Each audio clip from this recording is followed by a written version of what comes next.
Hi guys, it's been a very interesting couple of days, so I wanted you guys to meet Lucy. And anybody who knows my sister Brenda, Silver Raven, she's stop it. That stresses Lucy out. She is mad about this dog. She's like crazy mad about this dog. And so she's on vacation right now and has entrusted her care to us and informed me today that we are no longer going to be taking care of Lucy like ever again.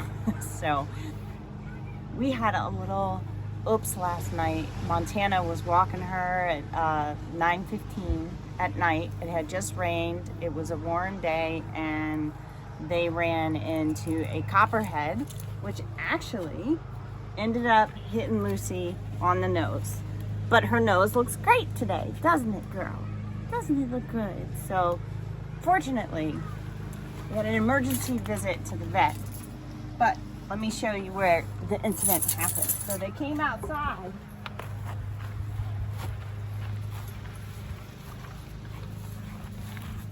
And Montana said that Lucy came up here and started sniffing, and she had her phone light on. And she didn't see the snake, and then the snake jumped out and hit Lucy in the nose, and then that's when she saw it. And she didn't get a good enough look to confirm 100% that it was a copperhead, but it was a medium-sized snake that was brownish in color with markings at 9:15 at night. So we couldn't take any chances because her nose started to swell up last night, and we had to take her to the emergency vet. All right, Lucy, you want to tell everybody why we're at the vet at 1 a.m. in the morning on Monday? What happened? I don't know if you can see the swelling on her nose, but it appears that she got bit by a snake.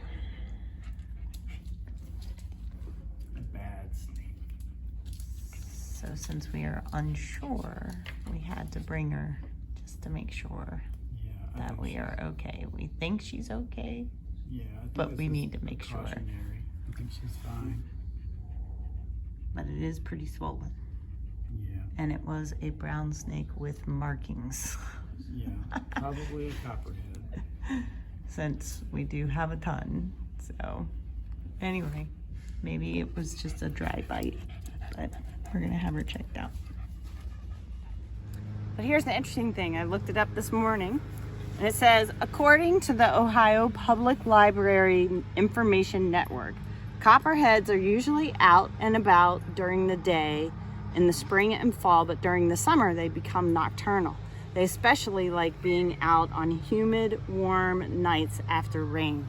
And we've experienced that here before. We've walked outside on a warm summer night after a rain, and copperheads are just going across the yard. Like, we've seen 3 or 4 sort of migrating across the yard. So they're here, and that's one of the things that's really difficult for us to kind of navigate. We have this sort of love-hate relationship where we respect them.